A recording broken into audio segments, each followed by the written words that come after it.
Close your eyes now, and let your breathing slow. Feel the weight of your body sinking deeper into comfort, deeper into rest. Tonight, I'm going to tell you a story that takes place among the stars, in the vast quiet darkness of space, where time moves differently and love transcends the boundaries we know.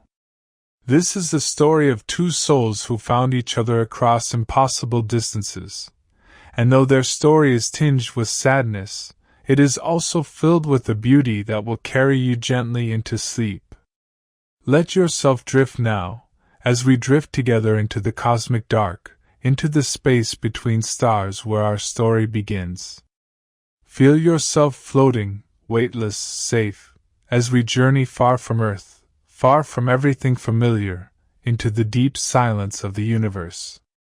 The darkness of space is not empty, you see. It is full of light that travels for millions of years, full of dust that once was stars, full of possibility and wonder. And in this darkness, in this vast cosmic ocean, there are stories written in starlight, tales that echo across time itself. Breathe in slowly. Hold for a moment. Breathe out, releasing any tension.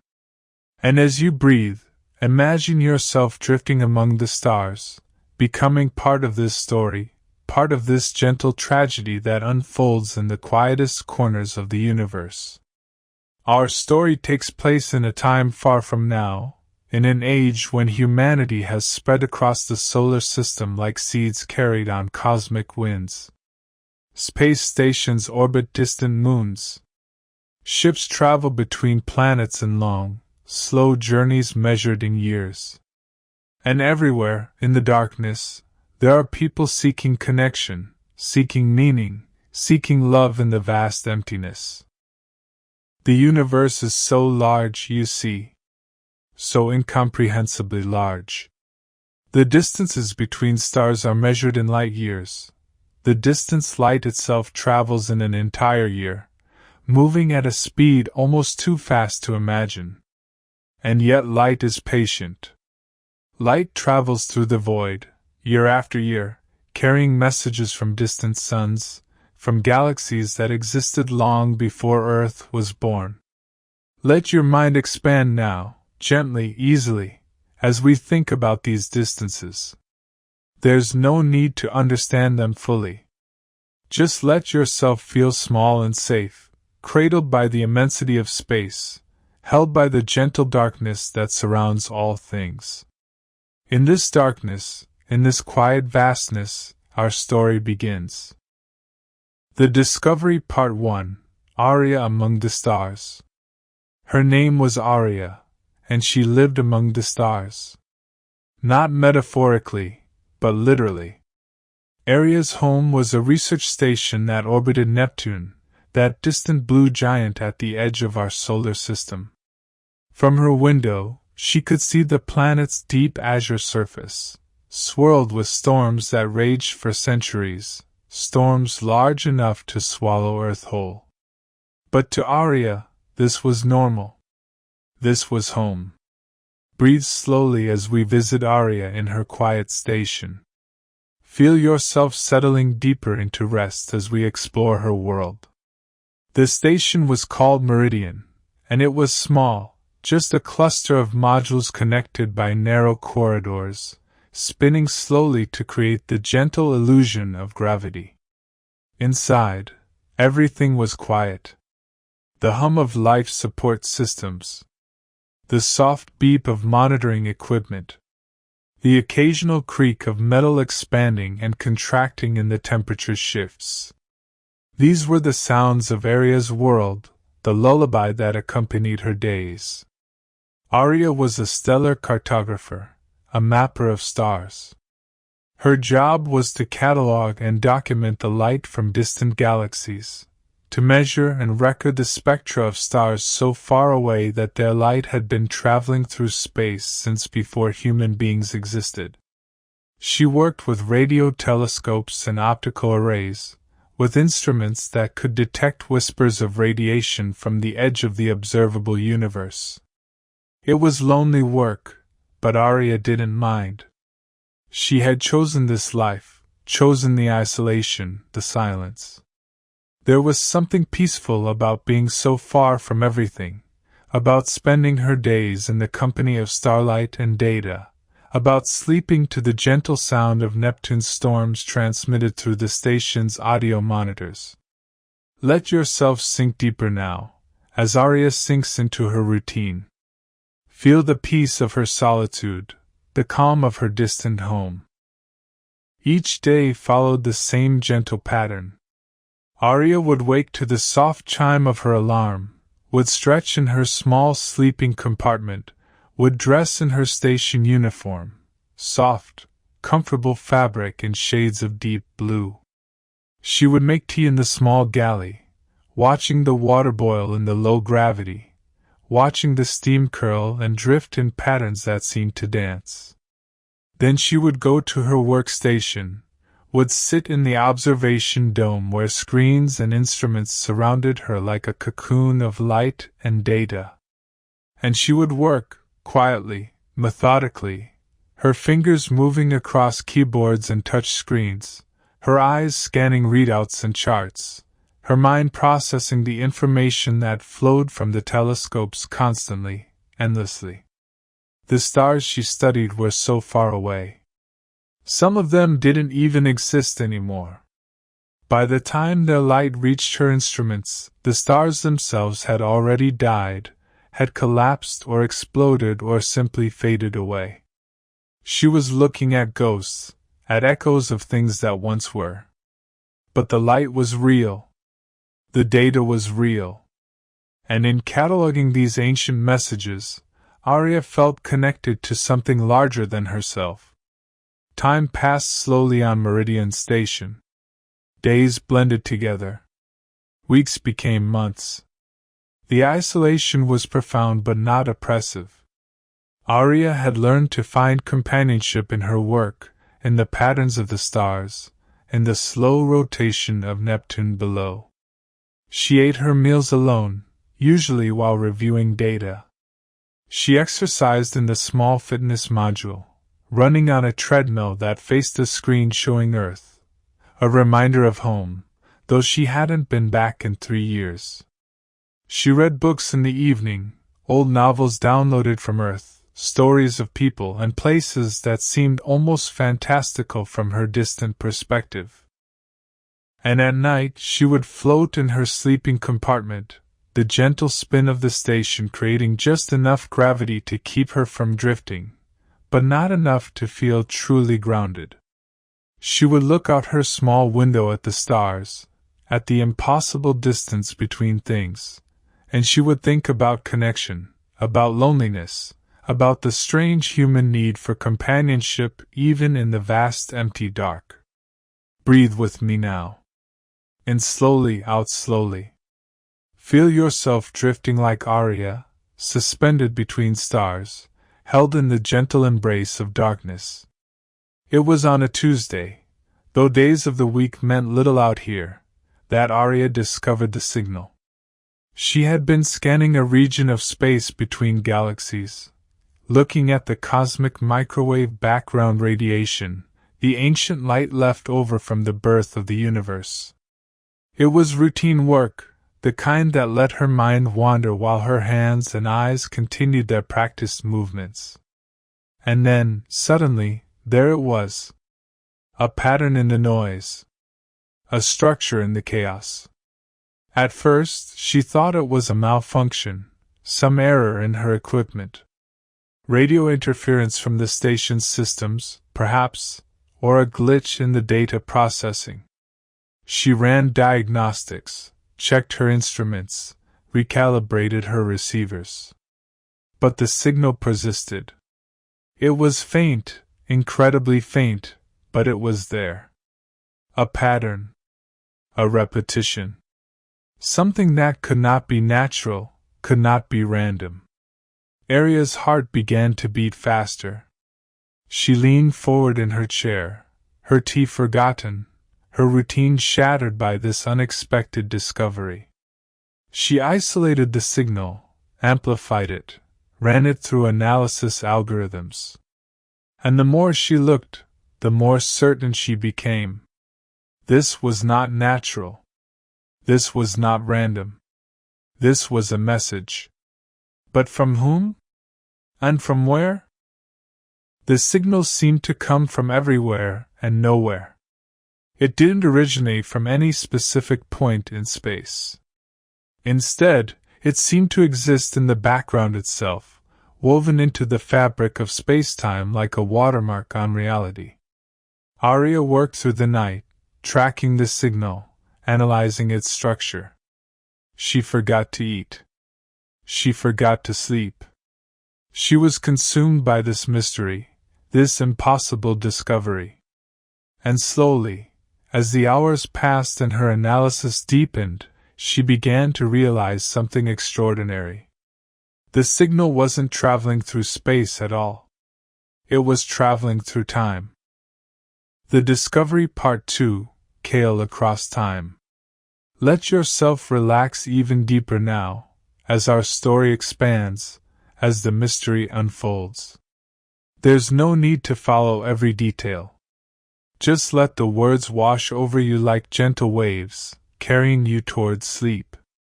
The signal that Aria had discovered was coming from the future.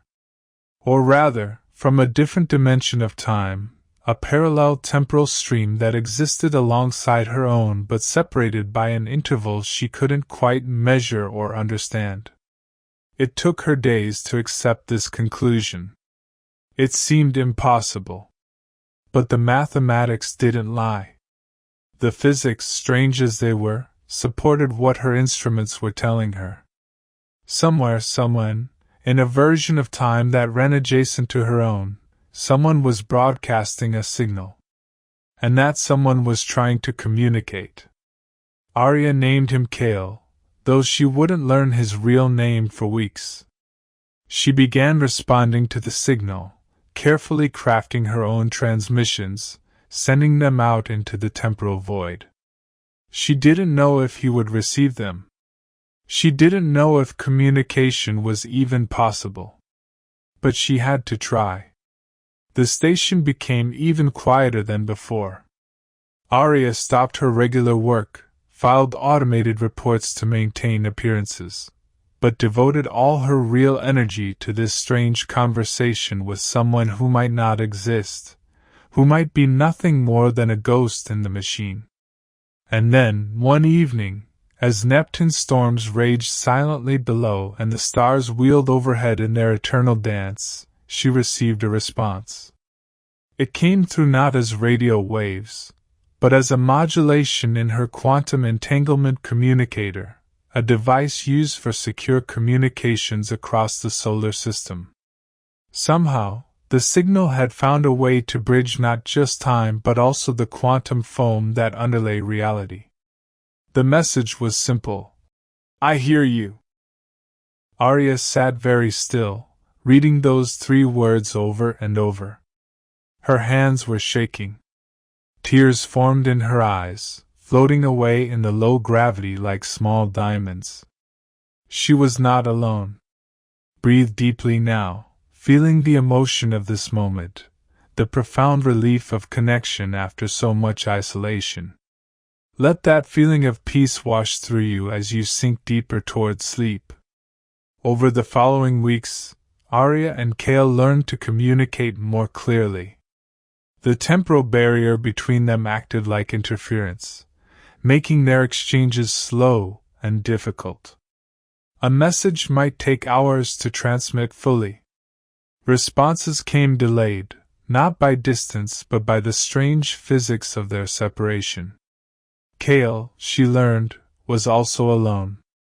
He too lived on a research station, but in his timeline, it orbited Saturn instead of Neptune. His Earth had taken a different path through history, made different choices, developed different technologies. He was studying temporal mechanics, trying to understand the nature of time itself, when his instruments had detected her existence. 2 timelines running parallel but separate, like parallel lines that should never intersect. And yet, somehow, they had found each other. Their conversation started simply. They exchanged basic information. Names, backgrounds, the details of their daily lives. Aria told him about her work cataloging stars, about the blue storms of Neptune, about the profound silence of her station. Kael told her about his research into temporal physics, about Saturn's rings, more spectacular in his timeline than in hers, about his own loneliness in the dark. But quickly, inevitably, their conversations deepened.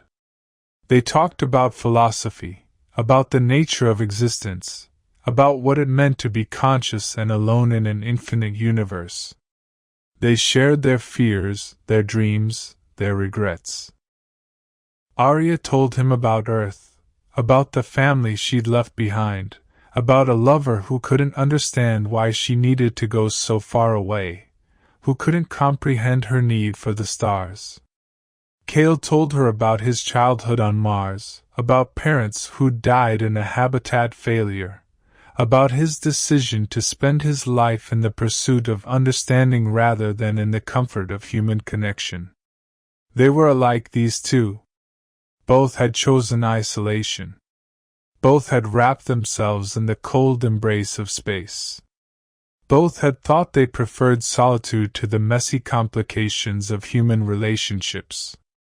But now, finding each other across the impossible barrier of time itself, they began to realize what they'd been missing. What they'd been running from. Let your breathing slow even more now.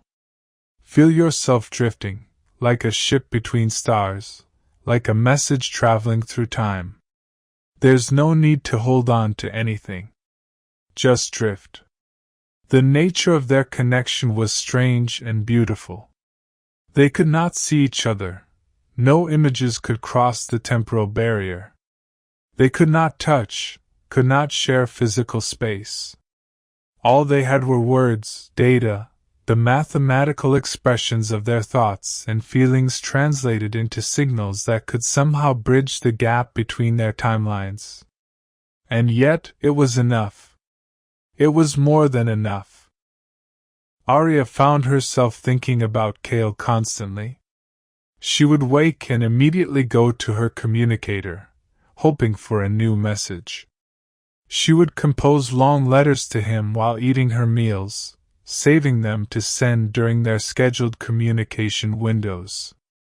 She would lie in her sleeping compartment at night, looking out at the stars, wondering if he was looking at similar stars in his own timeline, if he was thinking of her. Kael became her world. His messages were the highlight of her days. His thoughts and observations and jokes. Yes, he made jokes, dry and scientific and wonderful, brought color to her monotone existence.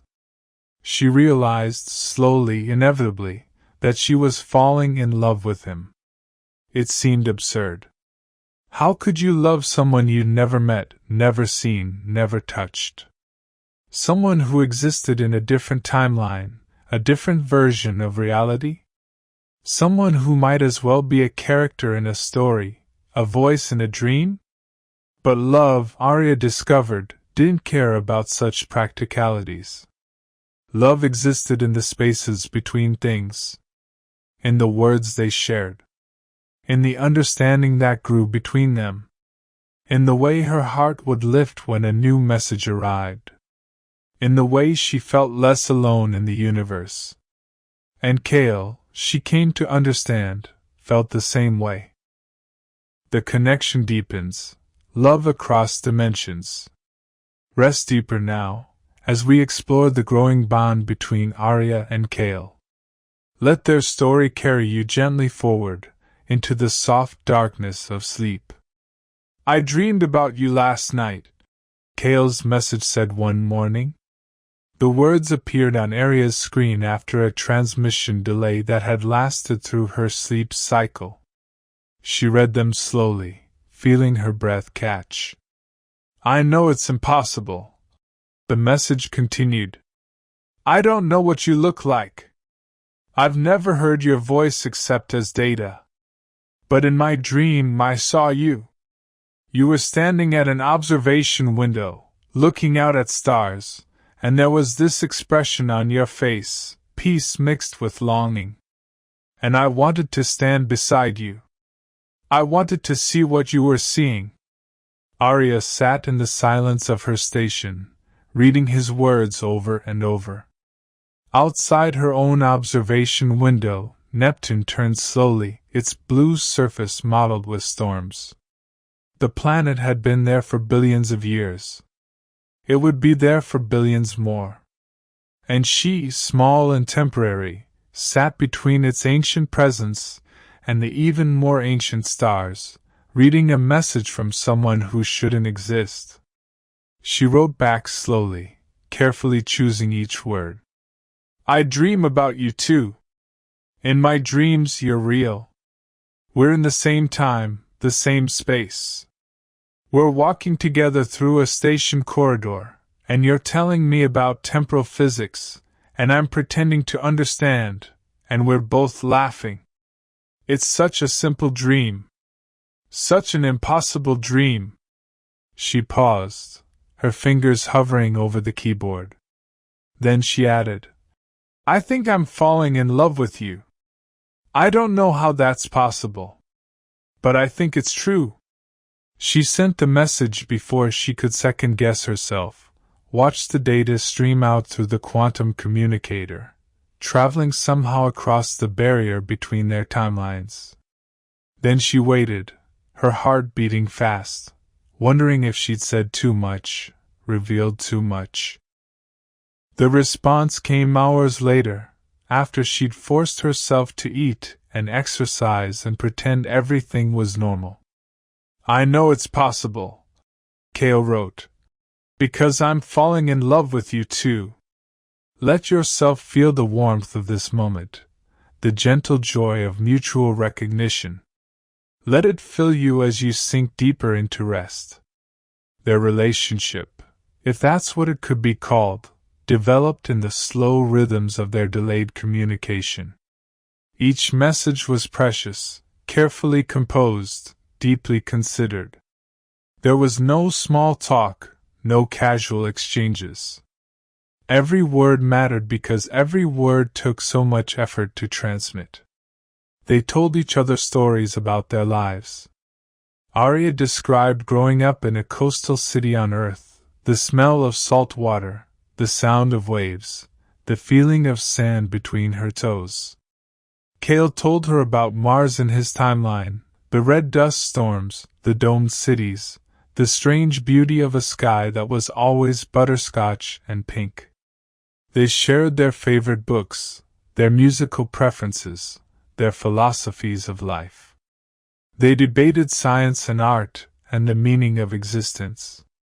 They confessed their fears and insecurities. They revealed themselves to each other in ways they never revealed themselves to anyone before. There was something about the distance between them, the impossibility of their situation, that made honesty easy. What did they have to lose? They could never hurt each other with physical absence. They were already as absent as two people could be. What do you think happens to us? Aria asked him once. If timelines can run parallel, can they ever converge? Is there any possible future where we exist in the same reality? Kael's response came after a long delay. She could imagine him working through the mathematics, consulting his research, trying to give her an answer that was both honest and hopeful. The physics suggests it's theoretically possible, he wrote finally. Timelines are not fixed.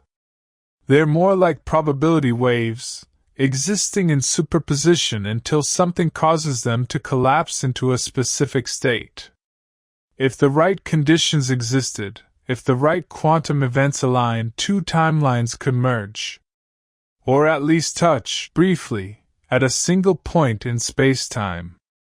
He paused. She could sense the pause even in the written words, and then added, I'm looking for that point, Aria. I'm searching for a way we could meet. It's become my life's work. I don't know if I'll find it. The mathematics are beyond complex. But I'm trying. Aria read his words with tears streaming down her face, floating away in the microgravity. She wrote back, "I'll help you look. We'll find it together." And so their relationship became a quest. A search for a single point where their timelines might touch, where they might exist in the same reality for even a moment. Breathe slowly now, deeply now. Feel yourself floating in the darkness, held by the gentle pull of this story, drifting towards sleep. Days became weeks, became months. Their communication continued, a lifeline stretched across impossible distance. Aria's work on stellar cartography became secondary to her work with Kael, trying to understand the strange physics that separated them. She taught herself temporal mechanics, quantum field theory, mathematics that bent her mind but brought her closer to understanding their situation. Kael, in his timeline, did the same. He abandoned his original research projects, focused entirely on finding a way to bridge the gap between them. His colleagues, he told her, thought he was obsessed, possibly mentally unstable. But he didn't care. He'd found something more important than professional respect. He'd found love. Their messages became more intimate, more vulnerable. They described their daily routines in minute detail, trying to build a complete picture of each other's lives. Aria told him what she ate for breakfast, how long she exercised, what books she was reading. Kael described his habits, his preferences, his quirks. "I have a plant," he told her once. "An actual living plant brought up from Mars. It's a small succulent, very hardy, very resilient. I named it Aria. I talk to it sometimes. Tell it about you." "I know that's silly." "It's not silly," she wrote back. "I named my tea mug Kael. I use it every morning. It makes me feel like we're sharing breakfast together." These small intimacies became the foundation of their relationship. They couldn't touch, couldn't share space, but they could share their lives in words and numbers and data. And somehow, it was enough. Somehow, it was everything. At night, Aria would lie in her sleeping compartment and whisper to the darkness, knowing Kael couldn't hear her but needing to speak anyway. She would tell him about her day, about the stars she'd catalogued, about the way Neptune looked at this particular angle, about how much she missed him even though they'd never met. And somewhere, in another timeline, she believed Kael was doing the same thing. Whispering to a darkness that held her name, speaking to an absence that felt like presence, loving someone who existed only as data and dreams and profound, aching longing. Let yourself drift now, like Aria drifting between waking and sleep, between presence and absence. Feel the gentle pull of rest, the soft embrace of darkness. There's nothing you need to do. Just drift. The nature of their love, impossible and infinite. The love between Aria and Kael was unlike any love that had existed before. It was pure communication, pure understanding, untainted by physical presence or physical desire. They knew each other's minds completely, but their bodies remained forever separate, forever unknown. There was a purity to it, Aria thought. A transcendence. They had stripped away all the surface elements of relationship, attraction, touch, shared meals, shared beds, and found something essential underneath. The connection of consciousness. The recognition of kindred souls. But there was also grief. Deep, profound grief for everything they couldn't have. "I want to touch your hand," Kael wrote to her one day. It's such a simple thing. People do it all the time without thinking. But I want to know what your hand feels like. Warm or cool? Rough or smooth? Do you have calluses from your work? Do you wear rings? Aria looked at her own hands as she read his message. They were small, practical hands. A bit rough from years of work. No rings, she'd never been one for jewelry. She took a picture of them with her personal tablet, then realized the image couldn't cross the temporal barrier. Data could flow between timelines, but not visual information. The physics didn't allow it. She wrote back. No rings. Small hands. Callous fingertips from keyboard work. There's a scar on my left palm from a childhood accident. I fell on broken glass. My hands are always cold.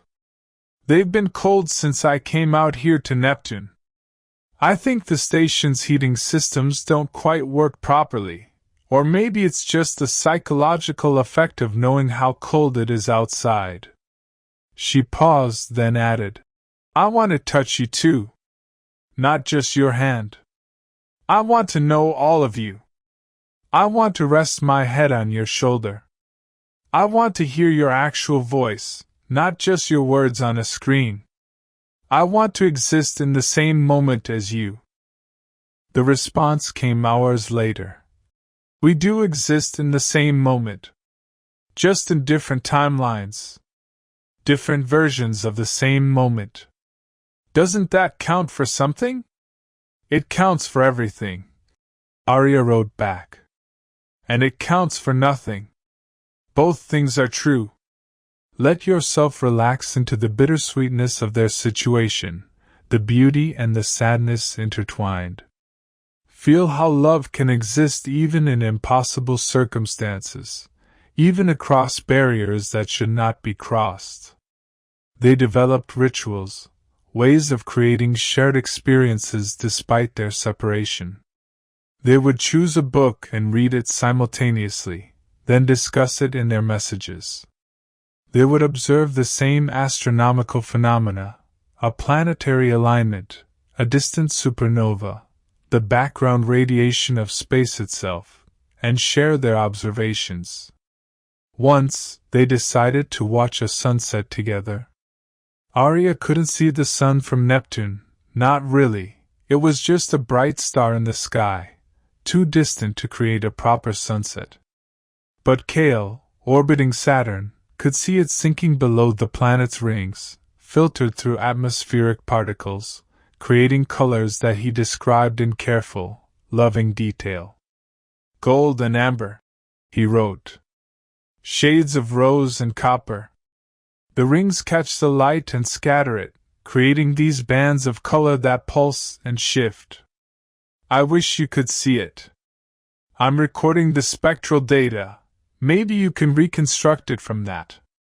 Aria worked with the data he sent, building a mathematical model of the sunset, translating numbers into colors, algorithms into beauty. And when she'd finished, she sat in her observation dome and watched the simulation, knowing Kael had seen the real thing, knowing they'd shared this moment even though they'd experienced it in completely different ways. It was beautiful, she wrote to him. Thank you for sharing it with me. Everything is more beautiful when I can share it with you, he wrote back. These moments of connection sustained them. They were small bridges across the temporal divide, proof that their love was real despite being impossible. But as months passed, the impossibility began to weigh on them. The grief became harder to bear. They had found something precious, something rare, something that most people never found in their entire lives. And they couldn't have it. Not fully. Not in the way that mattered. Aria found herself crying more often, tears that floated away in the microgravity like small declarations of sorrow. She would sit at her observation window, looking out at Neptune's storms, and feel a storm inside herself, rage and sadness and longing all mixed together. "I hate this," she wrote to Kael one day, abandoning her usual careful composition, just letting the raw emotion flow out. "I hate that I found you and I can't have you. I hate that the universe is so vast and so strange that it can create this situation, two people who love each other, separated by something as arbitrary as time. I hate that I wake up every morning and you're not here. I hate that I go to sleep every night alone. I hate this so much." His response came quickly, unusually quickly, as if he'd been waiting by his communicator. "I know. I hate it too. I'm so angry at the universe for showing me what I want and then making it impossible. I'm angry at the physics that keep us apart. I'm angry at myself for falling in love with someone I can never hold. And I'm angry that I can't even regret it, because knowing you, loving you, has been the most important thing in my life. I wouldn't trade it for anything. But God's Aria, it hurts." Breathe through the pain of their situation. Let yourself feel it, but don't hold on to it. Let it flow through you in a way, like water, like tears, like time itself. They grieved together, across the temporal barrier. They shared their anger and their sorrow. They admitted the depth of their pain to each other, and in that admission found a strange comfort. At least they could grieve together. At least they weren't alone in their suffering. And slowly, through the grief, they came to a decision. They would keep searching for a way to meet. They would keep working on the physics, the mathematics, the complex quantum mechanics that governed their separation. But they would also accept that they might never find it. They would love each other anyway. They would build what relationship they could, in the only way available to them. "We're writing a new definition of love," Kael told her. "We're proving that it doesn't need physical presence. That it can exist purely as connection, as understanding, as choice. We're choosing each other, every day, even though we can have each other. Isn't that the purest form of love there is?" "Maybe," Aria wrote back. "Or maybe it's the most tragic." "Can it be both?" he asked. And she realized he was right. Their love was both pure and tragic, both beautiful and painful. It was everything love could be, distilled down to its essence, stripped of all the comfortable illusions that usually accompanied it. They loved each other with full knowledge of what they couldn't have. They chose each other with complete awareness of the impossibility of their situation. And in that conscious choice, that clear-eyed acceptance, their love became something transcendent. Let that transcendence wash over you now. Feel how love can exist beyond physical form, beyond circumstance, beyond even time itself. Let yourself drift on that understanding, floating gently towards sleep. The hope, a convergence point. Time continued its strange, dual flow. Days passed in Aria's timeline. Days passed in Kael's timeline. They were moving forward together, always the same distance apart, like parallel lines in space-time that followed identical trajectories but never touched. Until the day Kael sent her a message that changed everything. "I found something," the message said. Just those 3 words, but Aria could sense the excitement behind them, the barely contained hope. She sat very still in her observation dome, her hands shaking slightly as she queued up the rest of the message. Outside, Neptune's great dark spot churned silently, a storm the size of Earth that had been raging for longer than human civilization had existed. Inside, Aria's heart raced with a storm of its own. The message continued, There's a gravitational anomaly between our timelines. A point where the fabric of space-time is thin enough that our realities might touch. It's not stable, it's barely detectable, but it's there. I've been tracking it for weeks, making sure I wasn't seeing errors in the data. But it's real, Aria. It's real. She read the message 3 times, 4 times, 5 times. Then she pulled up the data he'd attached, the mathematical proof of his claim. Her hands moved across her screens, analyzing, confirming, checking his work. He was right. The anomaly was there. A place where the parallel timelines bent toward each other, drawn together by the warping effects of a massive gravitational source. A binary black hole system that existed in both timelines, pulling space-time into knots around itself. The anomaly was temporary, Kael explained in his follow-up messages. The black holes were in a decaying orbit, spiraling toward each other. In approximately 6 months, both in his timeline and in hers, they would merge, creating a gravitational wave event that would ripple across the universe. And in the moment of their merger, in that brief instant of catastrophic collision, the space-time around them would warp enough that 2 timelines might touch. We could meet, Kael wrote. If we can both get to the right location at the right time, we could exist in the same reality for a few moments. Maybe only seconds. But we could meet. Aria sat in the silence of her station, tears streaming down her face, floating away like small stars. She felt hope rising in her chest, fierce and painful. Hope she hadn't dared to feel before. But there were problems. Significant problems. The anomaly was located far from both of their positions. For Aria, it meant leaving Meridian Station, leaving her post without authorization, traveling for months across the outer solar system in a small transport ship. For Kael, it meant a similar journey from his position around Saturn. If she went, she would be abandoning her assignment. She might lose her career, her position, everything she'd worked for. And there was no guarantee the rendezvous would work. The physics were theoretical.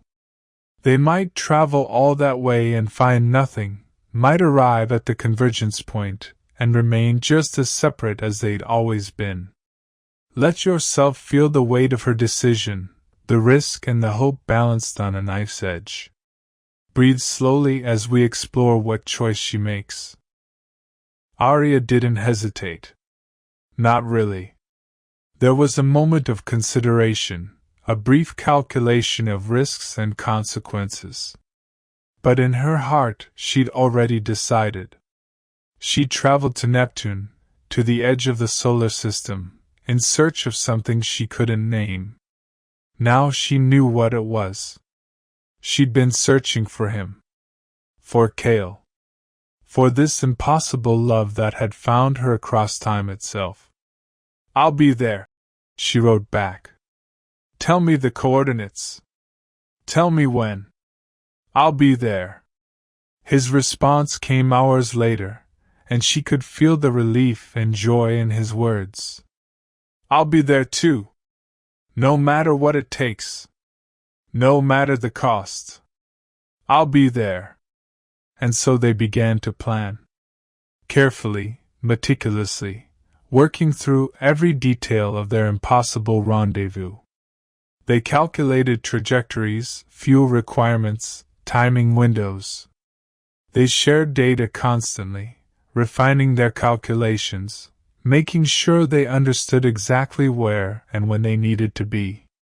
The convergence point was in interstellar space, far from any planet or moon, deep in the darkness between worlds. It would take Aria 4 months to reach it from Neptune. It would take Kael 5 months from Saturn. They would need to time their departures perfectly, coordinate their journeys so they arrived at the exact same moment. The margin for error was impossibly small.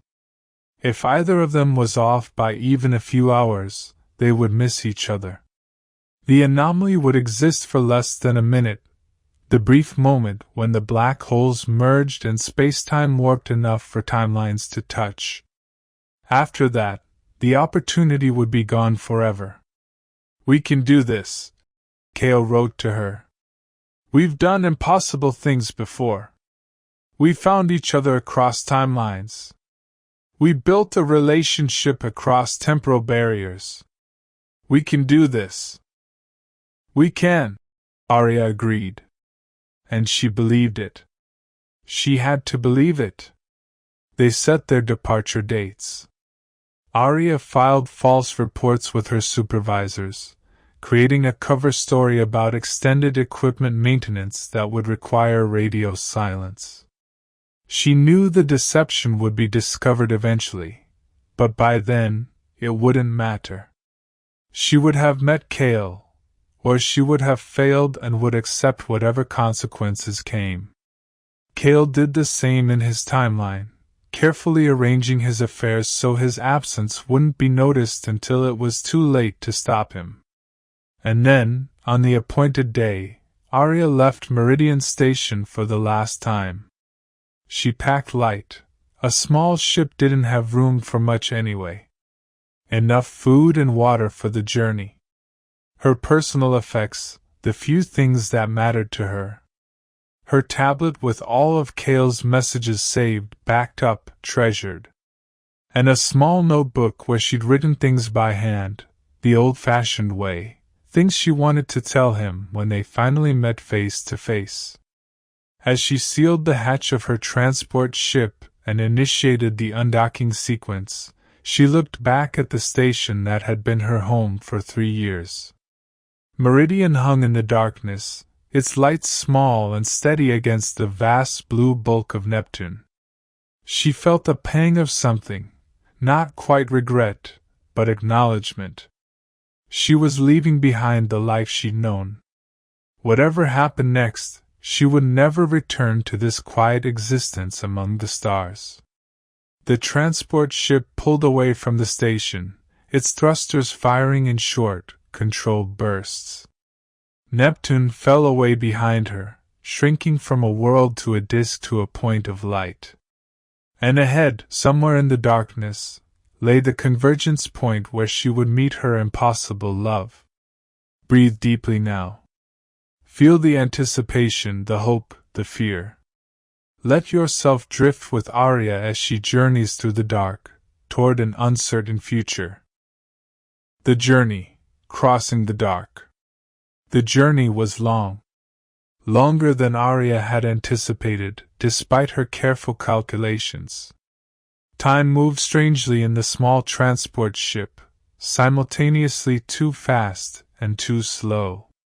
Days blended together in a rhythm of ship maintenance, exercise, meals eaten alone, and the constant monitoring of her trajectory. But she wasn't alone. Not really. Kael was with her, in messages that continued to flow across the temporal barrier. He was on his own journey, traveling from Saturn toward the same distant point. They were racing toward each other through the dark, getting closer with each passing day even though they couldn't perceive it. "I'm 3 weeks out from Saturn," Kael messaged. "The planet is behind me now. Just a point of light when I look back.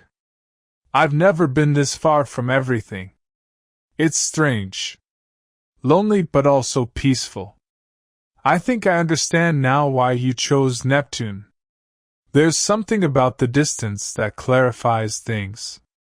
Aria smiled as she read his message, floating in the small cabin of her transport ship. She wrote back, "I'm 2 weeks out from Neptune. Everything I knew is falling away behind me. Everything I'm traveling toward is unknown. But I'm not afraid. I think I should be afraid. This is probably the most reckless thing I've ever done, but all I feel is anticipation. I'm going to meet you." Finally, after all this time, I'm going to meet you. The ship's systems hummed around her, a gentle mechanical lullaby. The life support recycled her air, maintained her temperature, kept her alive in the hostile vacuum of space. The engines pushed her forward steadily, burning fuel in tiny, precise amounts, following the trajectory she'd programmed. Outside the small viewport, stars wheeled slowly. The Milky Way stretched across the darkness, a river of light made from billions of distant suns. Aria would sit for hours watching the stars, thinking about light and time and distance. Every star she could see was showing her the past, light that had left those distant suns years or centuries or millennia ago. She was looking at history, at echoes of things that once were.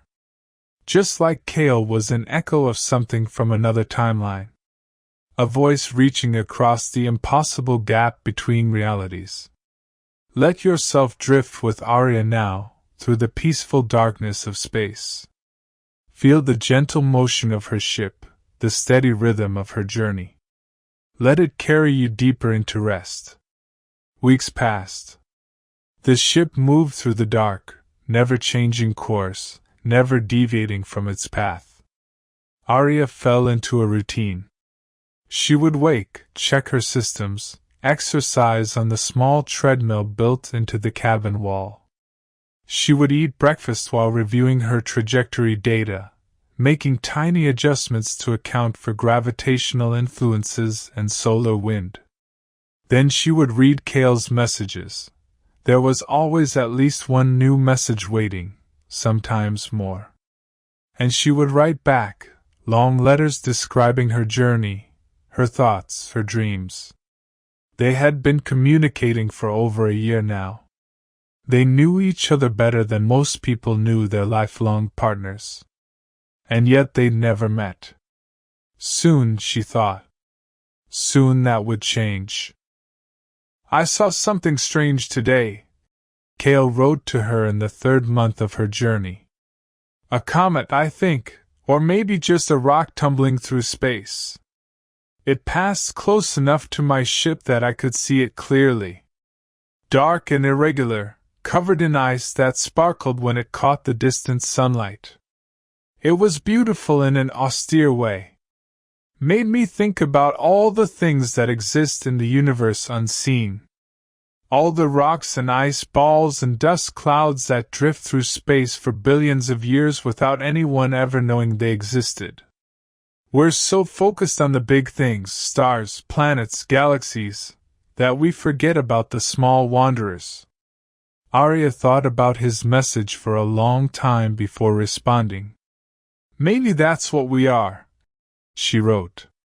Small wanderers who happen to cross paths in the vastness. The universe is so large that most things never meet, never interact, never even know about each other. But somehow, against all probability, we found each other. We're two small wanderers who got lucky. The luckiest, Kael wrote back. Whatever happens at the convergence point, I want you to know that finding you was the best thing that ever happened to me. You've made my existence meaningful in a way it never was before. Aria read his words and cried, the tears floating away in the microgravity, catching the light from her screens like tiny stars. The ship pressed on through the darkness. Fuel depleted slowly but steadily. Life support systems hummed their endless song. And Aria counted down the days until she would reach the convergence point. 1 month remaining. 3 weeks. 2 weeks. The anticipation built inside her like pressure, like a star waiting to be born. She was so close now. So close to meeting him. So close to the moment that would define her life. I'm scared, she wrote to Kael when there was 1 week left. Not of the journey or the physics or the possibility of failure. I'm scared of hope. I'm scared of wanting something this much. What if we get there and the anomaly doesn't work? What if we're still separated even when we're in the same location? I don't know if I can bear that.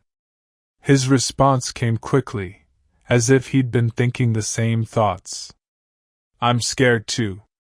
But I'd rather try and fail than never try at all. At least this way we'll know. We'll have done everything we could. And maybe, just maybe, it will work. Maybe we'll stand in the same moment, breathe the same air, touch the same reality. I have to believe that's possible. I believe it too, Aria wrote. I have to. The final week passed in a blur of preparation and anticipation. Aria checked and rechecked her systems. She confirmed her trajectory for the 100th time. She prepared herself mentally for what was coming. And then, finally, the day arrived. Let yourself feel the culmination of all this waiting, all this hope. Take a deep breath as we approach the moment of convergence. The brief union, when timelines touch. The convergence point looked like nothing.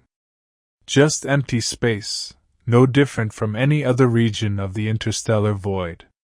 No markers, no signs, nothing to indicate that this location was special. But Aria's instruments told a different story. They showed the fabric of space-time warping here, bending under the influence of the distant binary black holes that were about to merge. Aria brought her ship to a stop at the precise coordinates Kael had calculated. She was early by several hours, she'd planned it that way, wanting to be sure she didn't miss the window. Now she waited, her ship hanging motionless in space, engines quiet, everything still. The silence was profound. Aria floated in her cabin, watching her instruments, waiting for the moment when everything would change. She thought about all the steps that had led her here. The lonely years on Meridian Station. The discovery of Kael's signal. The slow building of their relationship. The decision to abandon everything for this one chance at meeting. It seemed like a lifetime ago, and like yesterday simultaneously. Her instruments began to show changes. The gravitational waves from the black hole's merger were approaching, rippling through space-time at the speed of light. In her timeline and in Kael's timeline, simultaneously, the black holes were colliding, their event horizons merging, their enormous masses distorting the fabric of reality. And here, at this convergence point, their timelines were beginning to touch. Aria felt it before she saw it. A strange sensation, like the air pressure changing, except there was no air. Like a frequency shift in a sound she couldn't hear. Reality itself was flexing, bending, accommodating something impossible. And then, suddenly she saw it. A shimmering in the space outside her viewport. A distortion that looked like heat haze, like light bending around something invisible. The temporal barrier was thinning. The anomaly was manifesting. Her heart raced. Her hands shook. This was it. This was the moment. She sealed her environment suit. She needed to exit the ship and move to the airlock. Her fingers fumbled with the controls, clumsy with anticipation and fear and desperate hope. The outer door opened. Space beckoned, dark and infinite. Aria pushed herself out of the ship, her suit's thrusters firing in tiny bursts to control her movement. She drifted toward the center of the anomaly, toward the place where the distortion was strongest. And there, emerging from the shimmering barrier like a figure stepping through a waterfall, she saw him. Kael. He was wearing an environment suit different from hers, built with technology from his timeline that looked similar but not quite the same. Through his helmet's faceplate, she could see his face for the first time. Dark hair. Kind eyes. An expression that mirrored her own, wonder and disbelief and overwhelming joy. They drifted toward each other slowly, carefully, afraid that any sudden movement might shatter this fragile moment. The distance closed. 3 meters. 2 meters. 1 meter. And then Kael reached out his hand, and Aria reached out hers, and their gloved fingers touched. Let yourself feel this moment, this impossible, beautiful moment. Let it fill you with quiet joy as you drift towards sleep. The touch was strange, mediated through suit gloves, separated by layers of fabric and technology. But it was real. It was contact. It was proof that they existed in the same reality, if only for this brief, precious instant. "Hi," Kael said, his voice crackling through the suit's communication system. It was the first time Aria had heard his actual voice, not just words on a screen. It was deeper than she'd imagined, warm and real. "Hi," she said back, and she was crying, tears streaming down her face inside her helmet. "You're real. You're actually real." "So are you," he said, and she could hear emotion in his voice too, threatening to overwhelm him. "I can't believe this is happening." They hung in space together, hands clasped, looking at each other through their faceplates. Around them, stars wheeled in their eternal dance. The anomaly shimmered and fluctuated, reality bending to accommodate their meeting. "I've wanted to tell you so many things," Aria said. "I've been practicing what I'd say when we finally met. But now I can't remember any of it. All I can think is that you're here. You're really here." "I know," Kael said. "Me too. I had this whole speech planned. But it doesn't matter now. Nothing matters except this." They pulled themselves closer, awkwardly maneuvering in the zero gravity, until they were face to face, their helmets almost touching.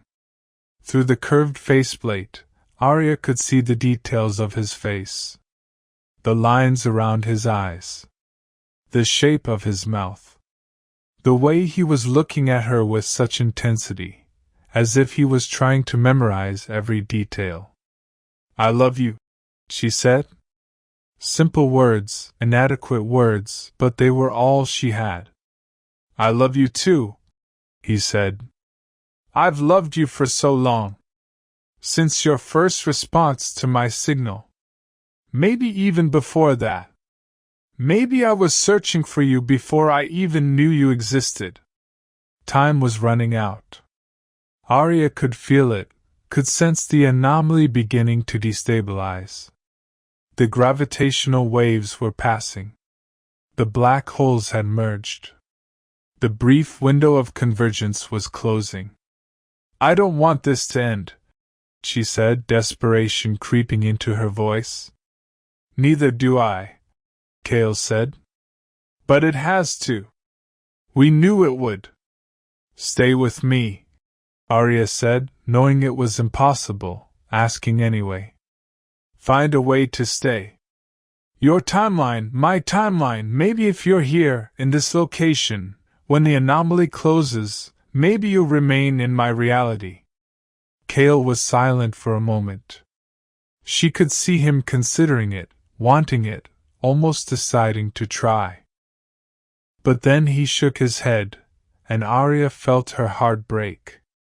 "I can't," he said. "If I stayed, I'd be leaving behind everything in my timeline. Everyone. And we don't know if it would even work.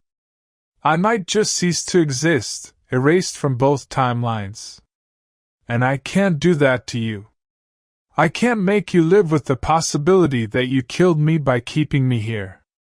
"I don't care," Aria said, though she knew he was right.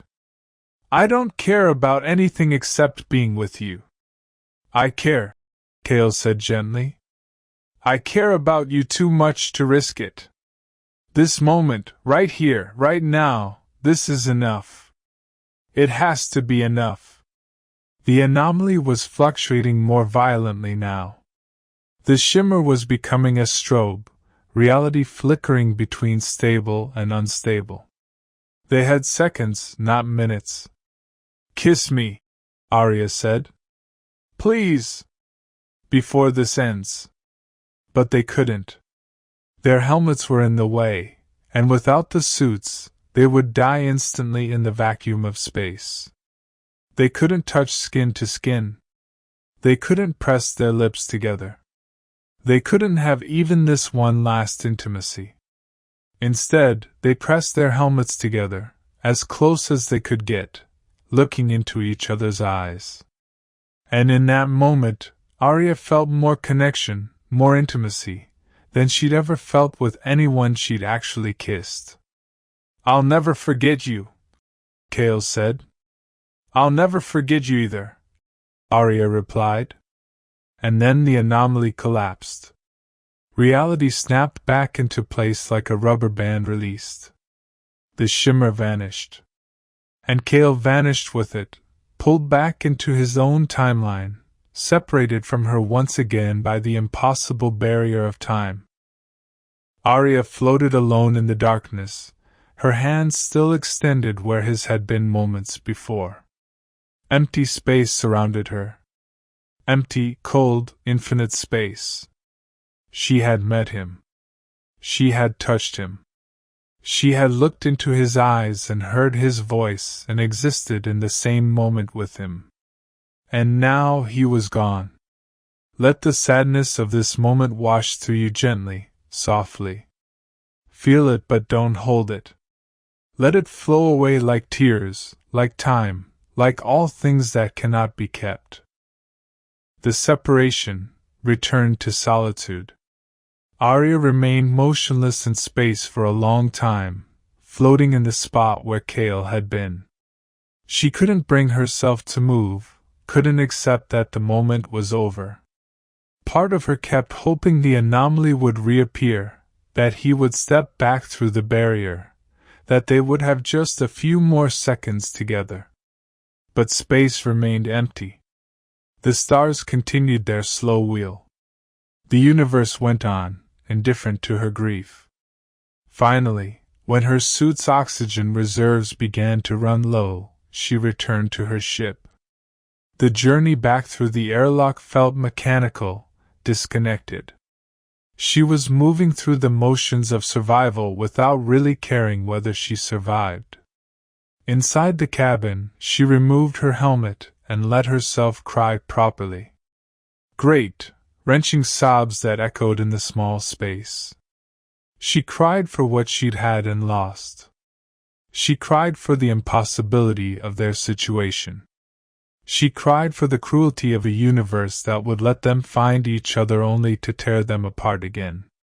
The crying eventually subsided into exhausted silence. Aria floated in her cabin, drained and empty. She should check her systems, she knew. Should plan her return trajectory. Should eat and drink and maintain herself. But she couldn't summon the energy to care. Her communicator chimed. A message from Kael. She opened it with shaking hands. "Aria," the message began. "I'm back in my timeline. I made it back safely. I wanted you to know right away so you wouldn't worry." The words continued. "I don't know what to say. How do you describe something like what we just experienced? How do you process it? I held you. I looked into your eyes. I was in the same physical space as you. It was the most incredible moment of my life. And now it's over, and I don't know how to exist in this new reality where I've touched you but can't touch you anymore." Aria read his words and felt her tears starting again. She wrote back, fingers clumsy on the keyboard. "I know. I don't know how to exist in this reality either. It was everything I wanted and nothing like I imagined and somehow both perfect and terrible. I love you more now than I did before. Is that possible? I didn't think I could love you more, but seeing you, touching you, even through our suits, it made it all so much more real. And so much more painful. She paused, then added, I don't know what to do now. I can't go back to Meridian Station. I abandoned my post. I can't go back to Earth. I have nothing there. I'm just drifting in space, alone, with nowhere to go.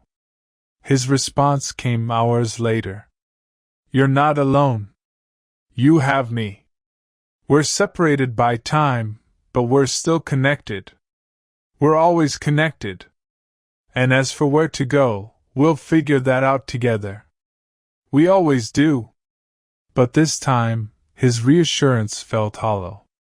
The connection they'd had before, the relationship built entirely on messages and data, felt fragile now, insufficient. She'd touched him. She'd breathed the same air, or as close as you could get in spacesuits. She'd existed in physical proximity to him. Going back to just messages felt like a punishment. Breathe slowly now. Feel Aria's grief, but let it settle, let it become something quieter, something bearable. There is a peace that comes even after great loss. Let yourself find it. Days passed. Aria's ship drifted in the space near the convergence point. She knew she needed to make a decision about where to go, but she couldn't bring herself to care. She maintained her life support systems mechanically. She ate when her body demanded it. She slept when exhaustion overtook her. And she continued to exchange messages with Kael. He was dealing with his own aftermath, his own grief and confusion. His supervisors had discovered his unauthorized absence. He was facing disciplinary action, possibly the end of his career. But he told her he didn't care. Meeting her had been worth any consequence. I keep thinking about your hand, he wrote to her. How it felt in mine, even through the gloves. How small it was. How carefully you moved it, as if you were afraid of breaking the moment. I've memorized every detail of those few minutes we had together. I replay them constantly in my mind. I do the same, Aria wrote back. I close my eyes and I can see you so clearly. Your face, your eyes, the way you looked at me. It's like the image is burned into my retinas. I never want to forget it. But I also wish I could forget, because remembering hurts so much. They were trapped in a new kind of limbo. Before the convergence, they'd had hope, the possibility that they might someday meet. Now they'd met and separated, and there was no more hope of another meeting. The black holes had merged. The anomaly was gone. There would be no second chance. This was all they would ever have. Memories of a few minutes together, and messages across a temporal barrier. It would have to be enough for the rest of their lives. Slowly, reluctantly, Aria began to accept this reality. She couldn't stay drifting in space forever. She needed to make practical decisions about her future, even if that future felt empty and meaningless. She set a course for a small research station in the Kuiper Belt, a place that asked few questions and needed workers who were willing to exist in isolation. It wasn't Neptune, wasn't her old life, but it was something. A place to exist while she figured out what existence meant now. The journey would take weeks. She settled into the rhythm of travel, the familiar routines that had sustained her on the journey out. But everything felt different now. The darkness outside her viewport felt heavier. The silence felt more oppressive. She'd thought she understood loneliness before, but this was something else entirely. This was knowing what connection felt like and having it torn away. Kael was dealing with similar struggles in his own timeline.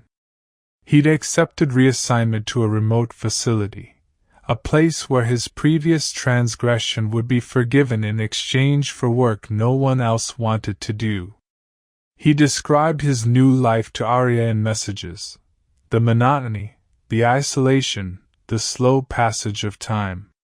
They clung to each other across the temporal barrier. Their messages became a lifeline once again, the only thing that made their continued existence bearable. They talked about mundane things, what they'd eaten, what they were reading, the small details of their days. And they talked about the convergence, analyzing those precious minutes they'd had together, keeping the memory alive between them. "Do you regret it?" Kael asked her once. "Going to the convergence point?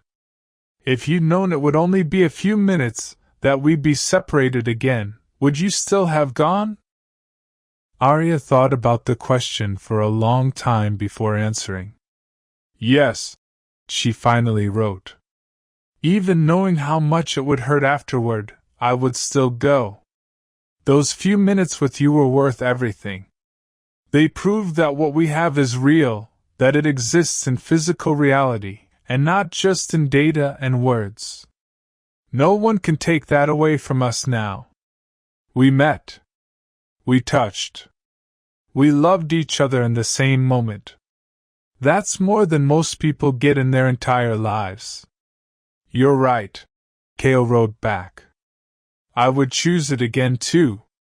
100 times over." Let yourself feel the acceptance settling over both of them, the way they're learning to live with their loss.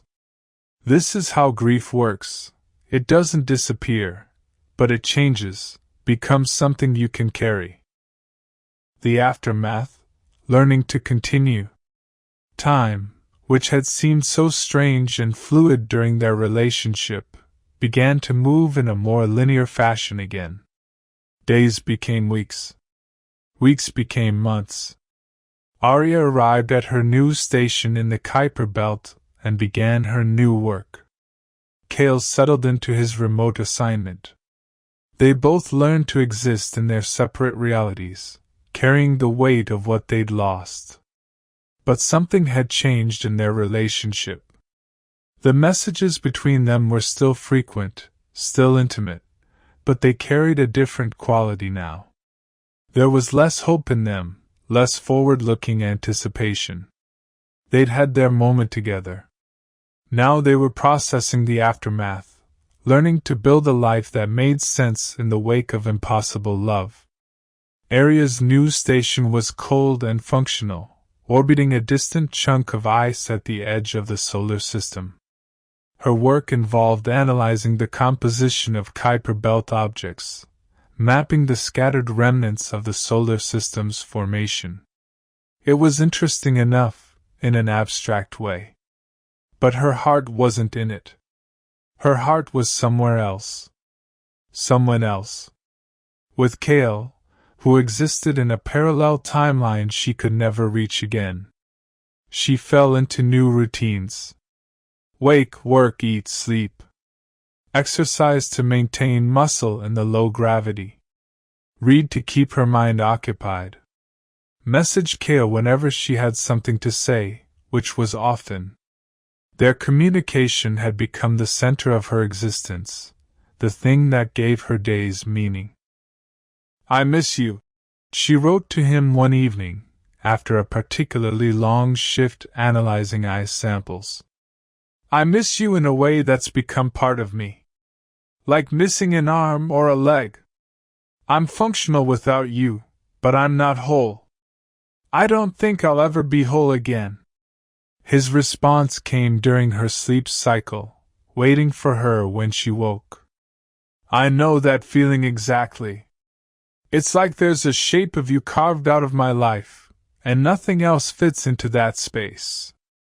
I try to fill it with work, with routines, with anything that will distract me. But the shape remains. You're always there, always absent.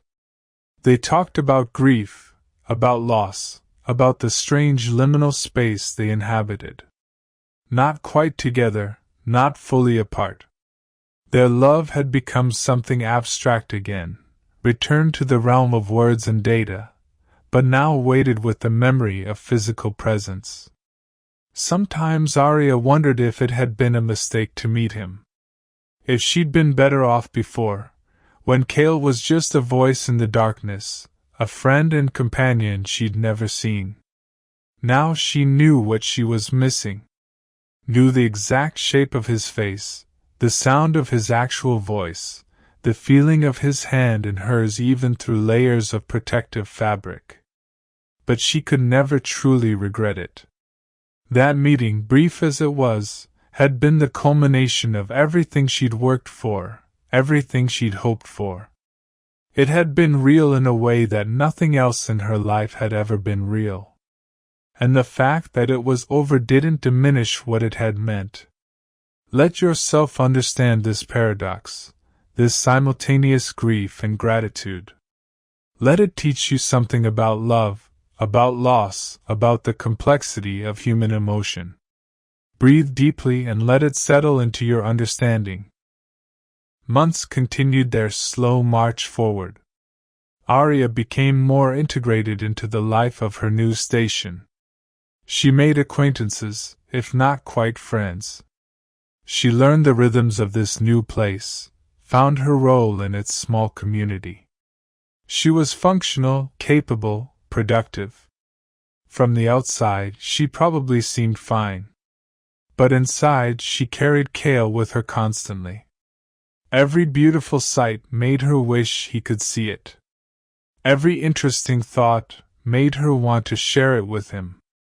She lived in two realities simultaneously, the one where she went through her daily life, and the one where she was forever reaching across time towards someone she could never quite touch. Kael was going through something similar in his timeline. He described his days to her in careful detail, and she could read between the lines. He was surviving, functioning, existing. But he wasn't truly living. Not in the way that mattered. They had both become ghosts in their own lives, she thought. Present but not fully there. Going through motions that seemed increasingly meaningless. The convergence had given them something precious, but it had also taken something vital. It had shown them what they could have and then made it clear they could never have it again. "Do you think we'll ever be happy again?"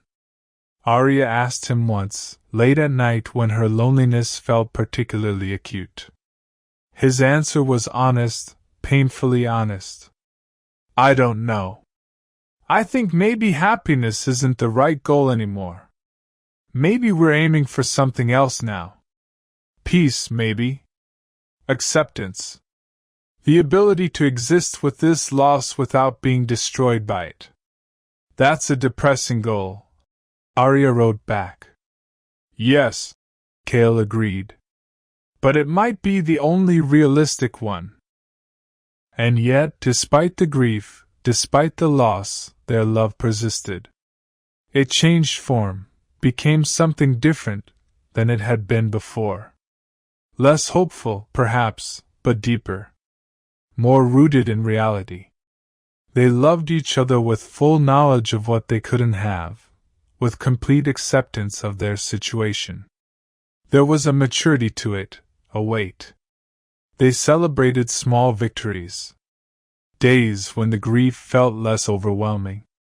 Moments when they could think about the convergence with more joy than sorrow. Times when their messages to each other felt light, almost playful, like they used to be.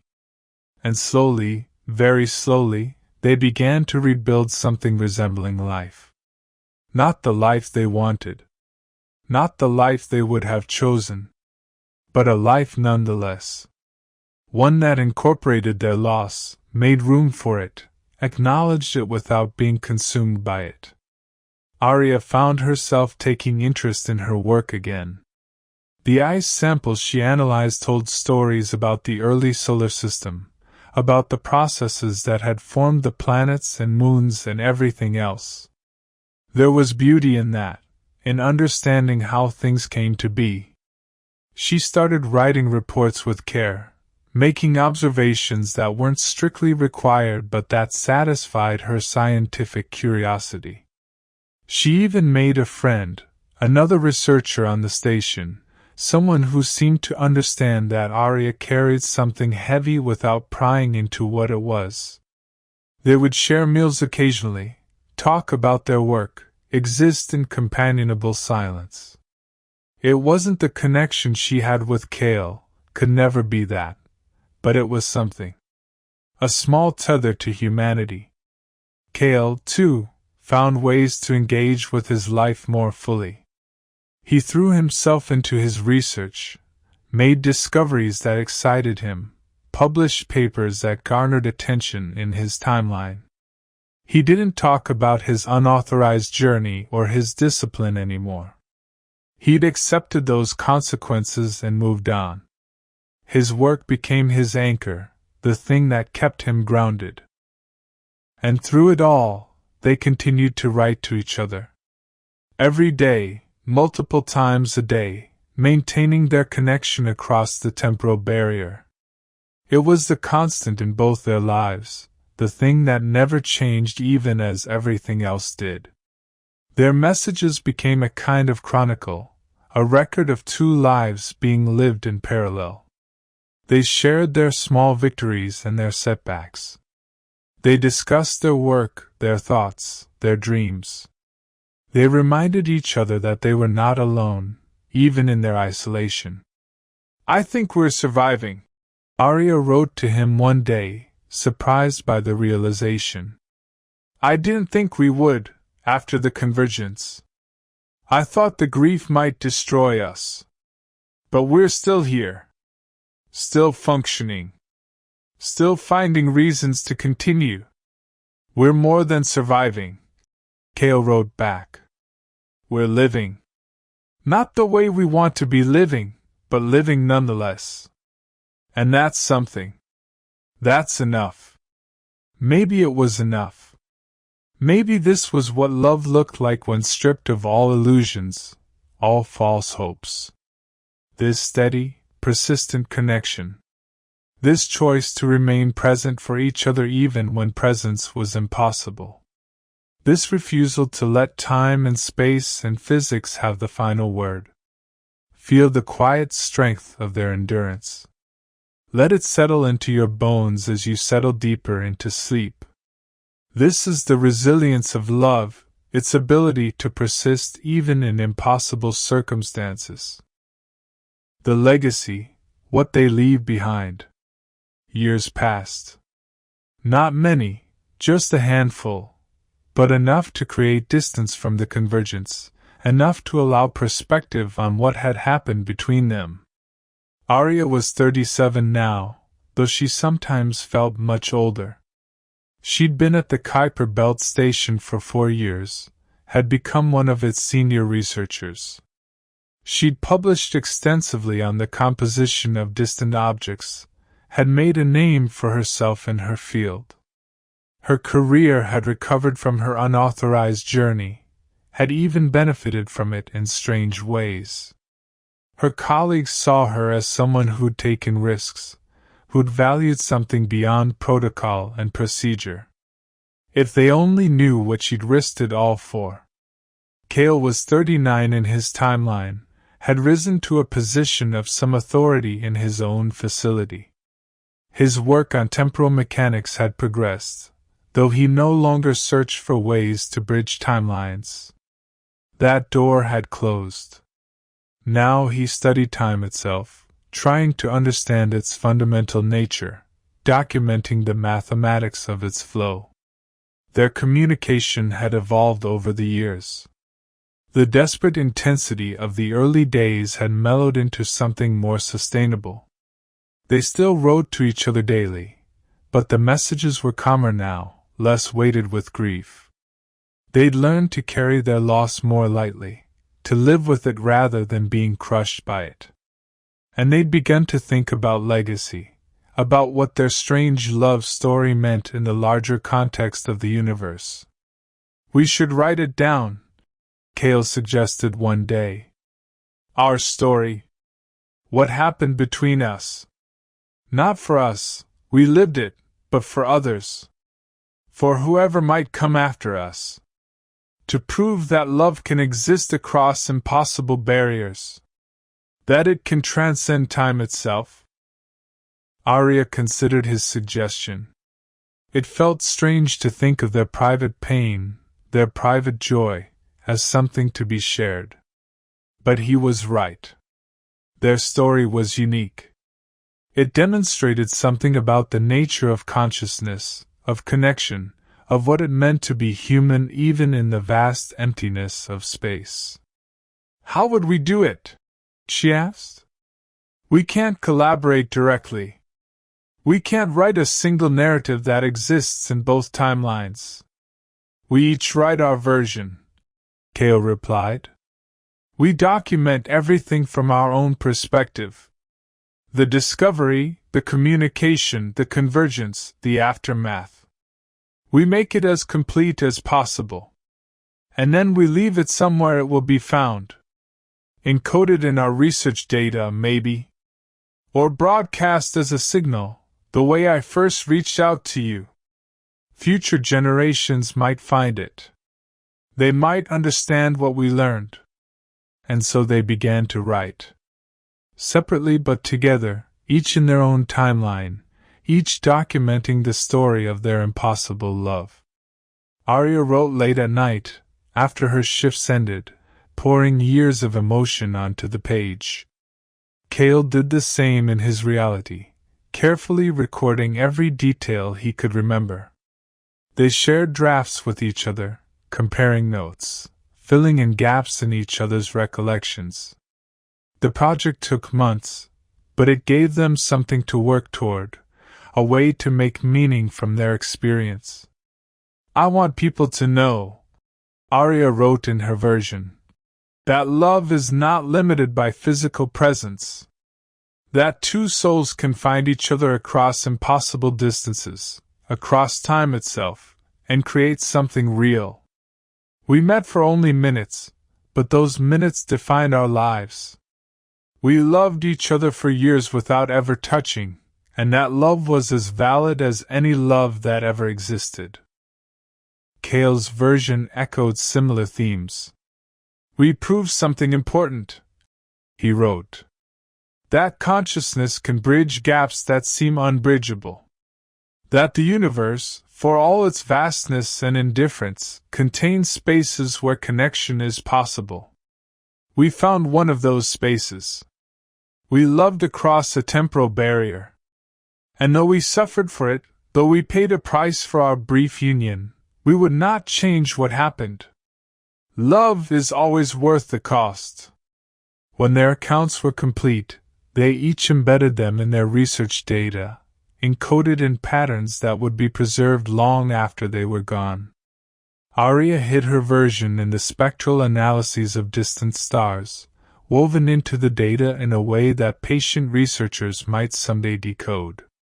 Kael did something similar with his temporal mechanics papers, leaving breadcrumbs that could lead someone to the full story.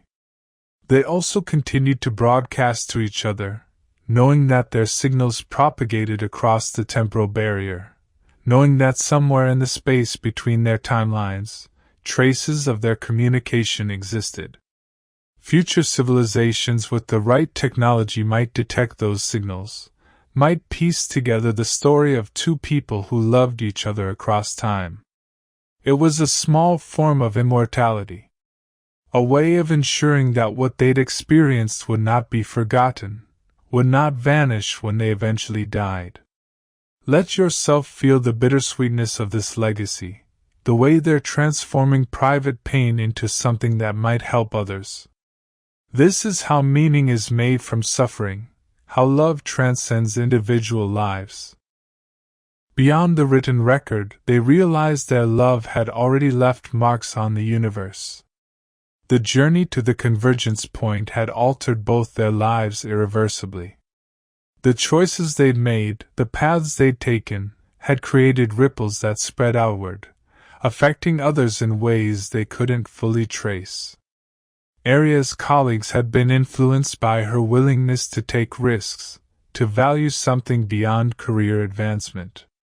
Some of them had made bolder choices in their own lives, pursued their own impossible dreams. She saw it in small ways: researchers taking assignments they'd previously been afraid to accept, people reaching out to make connections they'd been avoiding, scientists pursuing theories that seemed too speculative. Kael reported similar effects in his timeline. His journey had become something of a legend among the research community, whispered about in corridors and discussed in quiet conversations. He'd become a symbol of someone who'd prioritized love over career, who'd risked everything for something intangible. It had inspired others to examine their own priorities, to question what they were living for. "We've become a story," Aria wrote to him. "Not just to future generations, but in the present too. People know something happened, even if they don't know the details. We've shown them that there are things worth sacrificing for. Things worth believing in even when they seem impossible. I hope we've shown them something else too," Kael replied. "That you can survive impossible loss. That you can love someone you can't have and still build a life worth living.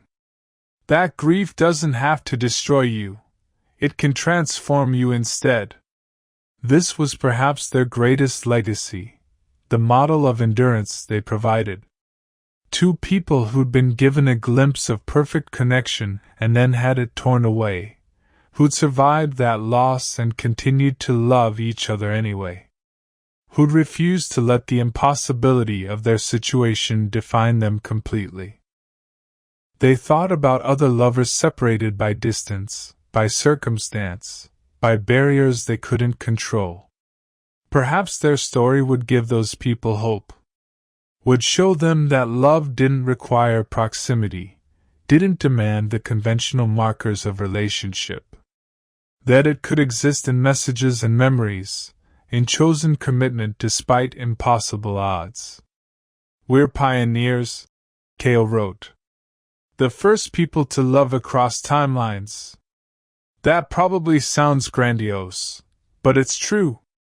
We've expanded the definition of what's possible in terms of human connection. We've proven that consciousness can reach across barriers that physics says should be absolute. That's not nothing. It's everything, Aria agreed. Even if no one ever reads our accounts, even if our story dies with us, we know what we accomplished. We loved each other across time itself. How many people can say that? Years continued to pass. Aria and Kael grew older, though either by much.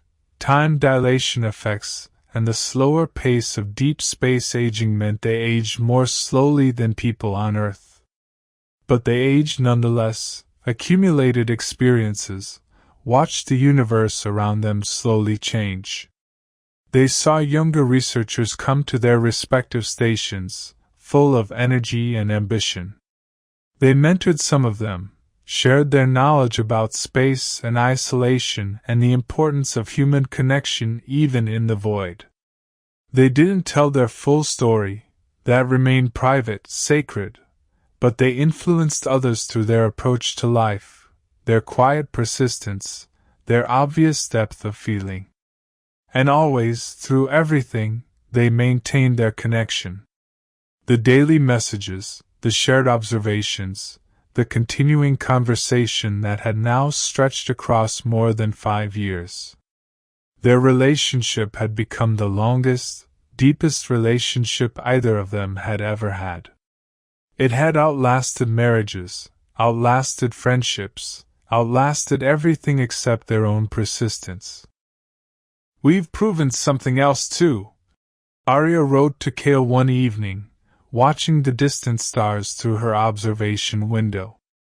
"That love can be a choice, renewed daily. We choose each other every day, even though choosing each other means choosing loneliness in some ways. We could stop writing. We could move on, try to build lives with people we can actually touch. But we don't. We keep choosing this impossible thing. That says something about the nature of commitment, of loyalty, of what love really means when you strip away all the easy parts. Yes, Kael wrote back. We love each other not because it's convenient or comfortable, but because we've decided to. Because the alternative, not loving each other, is somehow worse than the pain of this separation. That's a powerful thing. Maybe the most powerful thing there is. Breathe deeply now, feeling the weight and beauty of their enduring choice. Let it carry you deeper into rest, into the peace that comes from understanding that love can persist even in impossible circumstances. The enduring connection, love without end.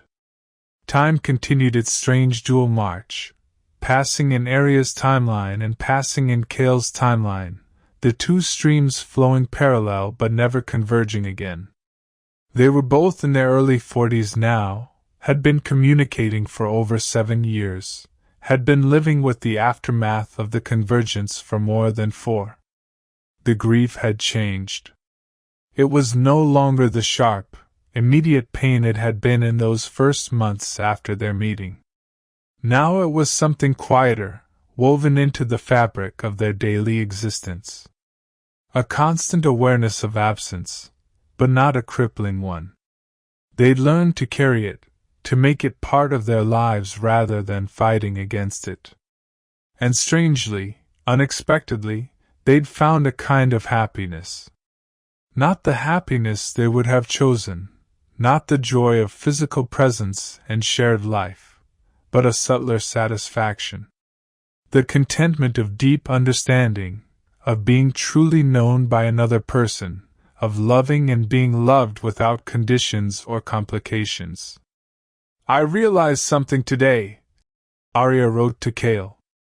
She was in her 42nd year now, had been at the Kuiper Belt station for 8 years. I'm not waiting anymore. For years I think part of me was waiting, for another convergence, for a way to bridge our timelines, for something to change. But I'm not waiting now. This is my life. Our communication, our connection, this is the relationship I have. And I'm grateful for it. Kael's response came with unusual swiftness. I had the same realization a few months ago. I stopped thinking about what we don't have and started appreciating what we do have. We have understanding. We have trust. We have 7 years of daily communication, of shared thoughts and experiences. We know each other better than most married couples know each other. In some ways, our relationship is purer because it's not complicated by physical proximity, by the mundane frustrations of shared space. We get the best of each other. Do you think it's enough? Aria asked. Are you happy? The question sat unanswered for hours while she went about her day. She worked, ate, exercised, lived her life. But part of her remained focused on that question, on what his answer would be, on whether the life they'd built across timelines was truly sufficient. His response came that evening. I don't know if I'm happy in the conventional sense. But I'm content. I'm at peace with my life in a way I never was before I found you. You've given me something to live for beyond my work, beyond my own.